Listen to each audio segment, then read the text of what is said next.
Y Samsung. तो 5 reasons है। Trust, service, software support, hardware quality, One UI experience, features and problems. So ये 5 reasons के ऊपर हम बात करेंगे। मैं टाइम स्टैम्प डाल दूंगा क्योंकि आपका टाइम इंपॉर्टेंट है, लेकिन मैं कहूंगा कि आप पूरी वीडियो देखिए ताकि आप समझ पाए क्यों एक्चुअली में मैं सैमसंग को रिकमेंड कर रहा हूँ आप लोगों को। ऐसा नहीं है कि सैमसंग में कोई कमियां नहीं है।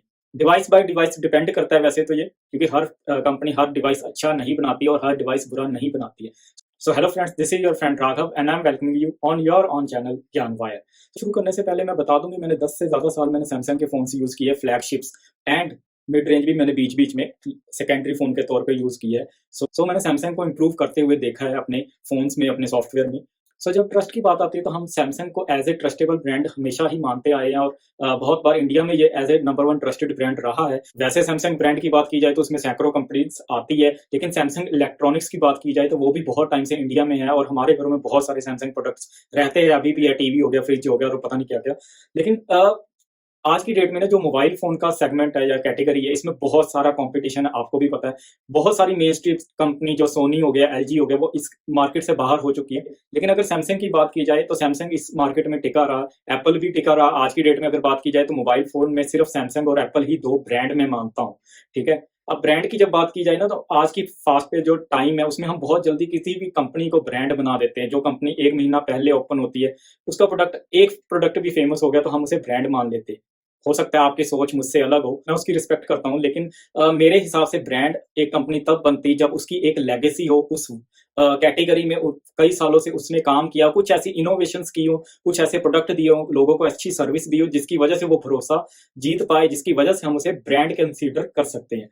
जब ओप्पो और वीवो जैसी कंपनीज इंडिया में आई, नो डाउट उन्होंने चाइना में काफी साल काम किया था। ओप्पो की शायद R&D टीम भी थी उस टाइम पे, मैंने ऐसा सुना था। लेकिन बहुत जल्दी उनकी मार्केटिंग बहुत स्ट्रांग थी, उन्होंने बहुत सारा पैसा फ्लो किया इंडिया के मार्केट में, बहुत जबरदस्त मार्केटिंग की, बहुत अच्छे जो है मार्जिन्स दिए शॉपकीपर्स को ताकि वो उनके प्रोडक्ट्स को सेल कर सकें। लेकिन एक्चुअली में उनके प्रोडक्ट उस टाइम पे बहुत खराब थे। मोस्टली प्रोडक्ट्स जो मोस्टली स्मार्टफोन से बहुत अच्छे स्पेक्स से नहीं थे, ओवर प्राइस थे और कुछ कुछ प्रोडक्ट्स में भी कमियां थी। सर्विस थी नहीं, सर्विस सेंटर थे ही नहीं, थोड़े बहुत कुछ सर्विस का इधर उधर हो जाती थी, लेकिन बहुत सारी प्रॉब्लम्स थी, बहुत सारी दिक्कतें थी, मैं उस पर नहीं जाने वाला। लेकिन मार्केटिंग की वजह से बहुत सारे लोगों को वो लगा कि वो एक ब्रांड है, वो एक बहुत तगड़ी कंपनीज आई है बाहर से, जो बहुत सारे लोगों को पता भी नहीं था वो चाइनीज कंपनीज है। ठीक है। बहुत जल्दी हमने उसको एज ए ब्रांड कंसीडर कर दिया। आज की डेट की बात की जाए तो हाँ, मैं मानता हूँ ओप्पो वीवो के प्रोडक्ट बहुत अच्छे आ रहे हैं। कुछ प्रोडक्ट अभी भी उनके कुछ प्रोडक्ट बहुत ओवर प्राइस जाते हैं। अभी लास्ट मैंने टेक्निकल गुरुजी की शायद वीडियो देखी थी किसी ओप्पो या वीवो के प्रोडक्ट में, जो बहुत ओवर प्राइस थे, वो सही थे उस बात में।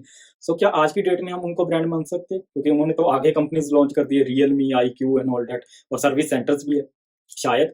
ये तो आप फैसला कीजिए और आप मुझे भी नीचे कमेंट करके बताइए। लेकिन मेरे लिए अभी भी सैमसंग और एप्पल ही ब्रांड है, क्योंकि एप्पल तो एक अलग कैटेगरी में चला जाता है। ठीक है। सबको आईफोन्स पसंद नहीं है, सबको iOS पसंद नहीं है, सबके बजट में वो नहीं आता है। एज एन ब्रांड तो मेरे लिए सिर्फ सैमसंग ही बचती है। लेकिन अगर बात की जाए शाओमी के बहुत सारे प्रोडक्ट्स है। इनफैक्ट बहुत सारे कंट्रीज में शाओमी ग्रो कर रहा है। ठीक है।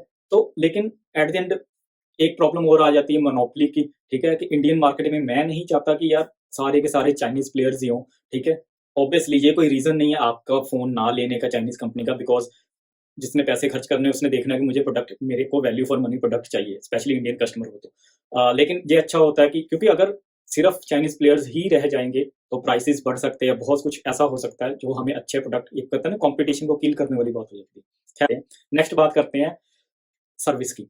सर्विस का सीन ऐसा है कि यार मेरा काफ़ी कंपनीज़ के साथ एक्सपीरियंस अच्छा नहीं है। मेरा इन द सेंस, मेरे जो रिलेटिव्स हैं, मेरे घर वाले या अपने दूसरे फ्रेंड्स वगैरह, ठीक है, क्योंकि मैं पर्सनली इनके फ़ोन्स यूज़ करता नहीं हूँ। मैंने यूज़ किए हुए एज़ एन सेकेंडरी फ़ोन, कभी घर वालों का लेके यूज़ कर लिया, कभी इधर-उधर से, ठीक है। मुझे पता है, मैं यूआई सारे चेक करता रहता हूँ, क्या-क्या अपडेट्स आ रही है वो देखता रहता हूँ। लेकिन पर्सनली मैं अपना जो प्राइमरी डिवाइस के तौर पे मैंने हमेशा सैमसंग यूज़ किया है। पिछले, जैसे कि मैंने बोला, पिछले 10 से ज़्यादा सालों से मैं सैमसंग यूज़ करता आया हूँ। मैंने एस सीरीज, एस पहले एस फोन से लेकर S10 तक सारे यूज़ किए लाइन में। उसके अलावा मैंने बीच बीच में मिड रेंज फ़ोन भी as an secondary phone use किया सैमसंग के, और उससे पहले HTC वगैरह सब जो आपको पता है, सोनी वगैरह सब करता था। लेकिन सर्विस का एक्सपीरियंस, अब मैं पर्दाफाश टाइप वीडियो बनाना नहीं चाहता क्योंकि I don't like that kind of stuff. But हाँ, बहुत सारे ऐसे एक्सपीरियंसेस हुए और उसकी दिक्कत पता क्या है, सिर्फ कंपनीज का फॉल्ट नहीं है उसमें। इन्होंने बहुत सारे सर्विस सेंटर्स को एस्टेब्लिश करने के लिए, क्योंकि इंडिया बहुत बड़ा कंट्री है, हर सिटी में बहुत ज्यादा सिटीज है इंडिया में, ठीक है। कई कंट्रीज बहुत बड़ी होती है, उनमें सिटीज कम नहीं होते, जैसे यूरोपियन कंट्रीज हो गए या अमेरिकन कंट्रीज हो गई, लेकिन इंडिया में बहुत सारी सिटीज है। सो सब में सर्विस सेंटर को पहुंचाने के लिए इन्होंने third party service centre open किए हैं, जिनमें हमेशा दिक्कतें आ ही जाती है, चाहे वो कोई भी कंपनी हो। लेकिन सैमसंग एक ऐसा ब्रांड है जिनके खुद के सर्विस सेंटर बहुत ज्यादा है, ठीक है, जो डायरेक्टली कंपनी के अंडर ऑपरेट करते हैं। और प्लस सैमसंग जो अपने आप को कंपैरेटिवली हमेशा एप्पल के साथ कंपेयर करता है, ठीक है, अपने लेवल को, सर्विस को वो उस लेवल पे मानता है, कभी भी वो ओप्पो, वीवो, शाओमी जैसी कंपनीज के साथ कंपेयर नहीं करता है खुद को।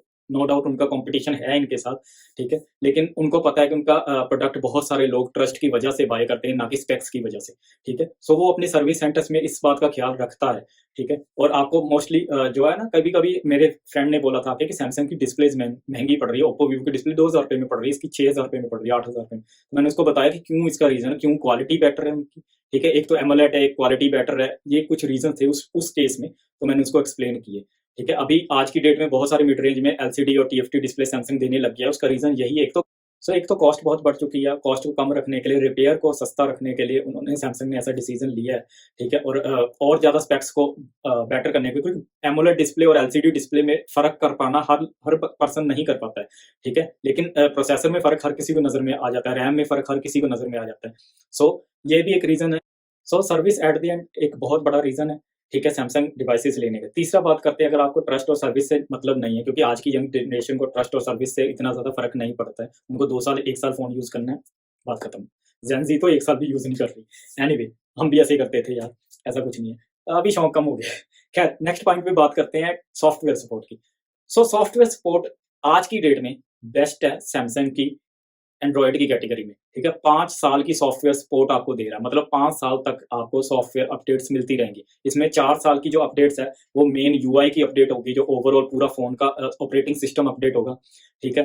और नया एंड्रॉयड वर्जन आपको मिलेगा, नया वन यूआई का वर्जन आपको मिलेगा। उसके साथ 5th ईयर जो है उसमें आपको सिक्योरिटी अपडेट्स भी मिलेंगी। सिक्योरिटी अपडेट्स बहुत जरूरी होती है आपकी फोन को क्रिपल ना होने से बचाने के लिए, कोई भी वायरस अटैक, कोई भी अगर आप बैंकिंग का काम करते हैं, ऐसे सब प्रॉब्लम से, इशू से बचने के लिए जो सिक्योरिटी अपडेट्स है वो बहुत काम की चीज है, ठीक है। 5 साल की अपडेट इस वक्त कोई भी मैन्युफैक्चर नहीं दे रहा। इवन गूगल के पिक्सल फोन में भी 3 साल की अपडेट्स आ रही है, और पिक्सल की मार्केट इंडिया में कितनी है ये हम सबको पता है। एनीवे, सॉफ्टवेयर सपोर्ट में बेस्ट है सैमसंग इस वक्त, और बहुत अच्छी सॉफ्टवेयर आ रहे हैं जो यूआई अपडेट होके आते हैं, उनमें बग्स बहुत कम मिलते हैं इन कंपैरेटिवली अदर्स जो कंपनीज की आ रही है अपडेट्स।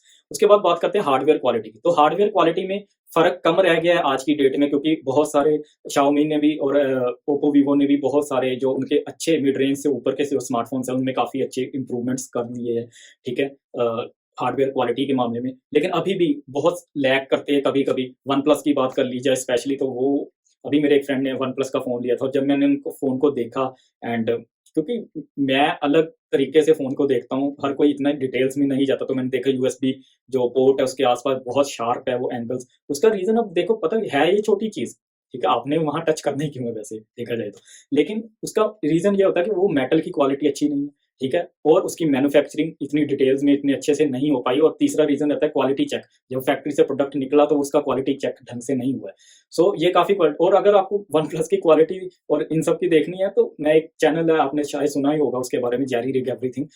वहां पे जाके आप वन प्लस के फोन की क्वालिटी देख सकते हो कि break in half.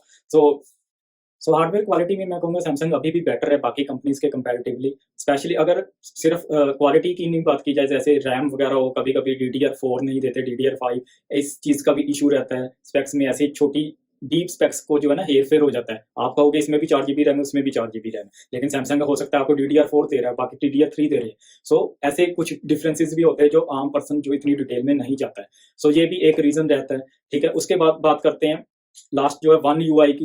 One UI जो है ना, उसमें 2 चीजें आ जाती है। एक तो यूआई ओवरऑल ऑपरेटिंग सिस्टम सब इंप्रूव कर रहे हैं, नो डाउट, ठीक है, और फीचर्स और प्रॉब्लम्स, ठीक है। फीचर्स में पहले तो बात करते हैं, तो वन यूआई मेरे ख्याल से अभी भी फीचर्स में पैक्ड है, सबसे ज्यादा काम के फीचर्स आपको वन यूआई में मिलते हैं। ठीक है, छोटे छोटे फीचर्स जब आप यूज करोगे फोन को तो आप देखोगे कि बहुत अच्छे से वर्क कर रहे हैं। ठीक है, और बहुत ही काम के फीचर्स आपको मिलते हैं। वॉलपेपर गैलरी उनकी बहुत तगड़ी है सैमसंग की। ठीक है, उसके बाद अगर मैं वन प्लस के बाद अगर वन यूआई के बाद अगर बात की जाए तो मुझे एम आई का यूआई सबसे ज्यादा अच्छा लगता है। लेकिन एम आई के यूआई में सबसे बड़ी प्रॉब्लम बग्स बहुत आ जाते हैं। ओप्पो वीवो ने भी अपना जो है यूआई इंप्रूव किया है। वन प्लस का यूआई बहुत बेटर होता था। ठीक है, इसका सबको पता है। ठीक है, लेकिन फीचर रिच नहीं था वो इतना, लेकिन वैसे क्लीन था, काफी अच्छा था। तो इनके जो यूआई थे पहले तो एप्पल जैसे लगते होते थे, कॉपी करते थे वो, ना सिर्फ फोन को, ना सिर्फ बल्कि सॉफ्टवेयर को भी। अभी वो चीज कम हो गई है, अभी भी है लेकिन कम हो गई है। लेकिन Samsung at the other hand मतलब करता है, कभी कभी सैमसंग भी एप्पल भी कॉपी कर लेता है यार, लेकिन उनका कॉपी करने में डिफरेंसेस होते हैं। ठीक है, आप अगर ध्यान से सोचोगे डिफरेंसेस है दोनों में कॉपी करने में। ठीक है, ऐसा नहीं है कि पूरा पूरा वैसे उठा के इधर लगा दिया। ठीक है, बिना किसी सेंस के, बिना किसी मीनिंग के। ठीक है, अगर एक मीनिंगफुल फीचर को आप कॉपी करते हो तो बहुत अच्छी बात है, कॉपी में कोई बुराई नहीं है। लेकिन अगर आप सिर्फ उसको एप्पल दिखाने के लिए कर रहे हो तो हाँ, कुछ लोग होते हैं जो इन चीज़ों को प्रेफ़र करते हैं, वो अपनी-अपनी चॉइस है। लेकिन उसके बाद बात करते हैं प्रॉब्लम्स की, तो प्रॉब्लम्स में भी वन यूआई सबसे कम बग्स देखने को मिलते हैं जब उनकी सॉफ्टवेयर अपडेट आती है। अभी हाल ही के पिछले 1 साल में थोड़ी बहुत जो अ, लॉकडाउन के बाद में जो अपडेट्स आई उनमें थोड़े बहुत बग्स देखे गए। लेकिन फिर भी मैं कहूँगा वे फार बेटर है अदर जो यूआई की अपडेट्स आ रही है अदर कंपनीज़ के साथ, बहुत ज़्यादा बगी अपडेट्स आ रही है। इनफैक्ट कई लोगों के फ़ोन्स तक खराब हो चुके हैं। ये एक बहुत ही बड़ी प्रॉब्लम है। सैमसंग में भी ये रही है, मैं नहीं कह रहा हूँ, लेकिन बहुत कम देखी गई है सैमसंग में इन कंपैरेटिवली, अगर आप बाकी कंपनीज़ का साथ कंपेयर करोगे तो। ये कुछ रीज़न्स है, ट्रस्ट है, सर्विस सपोर्ट है, हार्डवेयर क्वालिटी है, One UI no doubt far better है, बहुत ही। और एक चीज़ मैं बताता हूँ भाई, कॉल रिकॉर्डिंग, ये एक चाइनीज़ कंपनी नहीं है सैमसंग, अभी तक इसमें कॉल रिकॉर्डिंग मिलती है जो नेटिव फीचर्स है। ठीक है, आप सॉफ्टवेयर ऐप कभी भी बंद हो सकती है, बैन हो सकती है, कुछ भी हो सकता है, लेकिन ये एक नेटिव फीचर सैमसंग में कॉल रिकॉर्डिंग मिलता है जो बहुत ही काम का फीचर है। ये भी एक रीज़न आप कह सकते हो सैमसंग लेने का। लेकिन मैं नहीं कहता हूँ कि आप हमेशा सैमसंग को आँखें बंद करके ले लो। ठीक है? हमेशा कंपेयर कीजिए, वो अच्छी बात है। सैमसंग भी अपनी डिवाइसेज़ तभी अच्छी बनाएगी जब उसको कॉम्पिटिशन मिल रहा होगा। ठीक है? और हर रेंज में जैसे 10,000 से नीचे एक आधा फ़ोन ही है सैमसंग का जो अच्छा है, जो अभी आया है, M13 वगैरह, F13 सॉरी, और उसके अलावा कुछ अच्छी डिवाइसेज़ है भी नहीं। हर रेंज में सैमसंग नहीं मिलता है। मैं अभी एक सैमसंग के रेंज की एक वीडियो बनाऊँगा जिसमें मैं हर रेंज में सैमसंग के प्रोडक्ट रिकमेंड कर दूँगा। आप देख के ही लीजिए फ़ोन को। बाकी आपकी चॉइस है, और नीचे आप मुझे कमेंट करके बताइए कि मैं कहाँ पे गलत हूँ, या आपकी सोच इस बारे में क्या है, या ब्रांडेड या कंपनीज़ में क्या डिफरेंसेस आप मानते हो, या आपको कोई फ़र्क नहीं पड़ता किसी भी चीज़ से। और अगर वीडियो अच्छी लगी हो तो लाइक कीजिएगा और सब्सक्राइब भी कीजिएगा, शेयर भी कीजिएगा। मिलते हैं नेक्स्ट वीडियो में, तब तक के लिए stay fit, stay healthy and stay connected with ज्ञान वायर।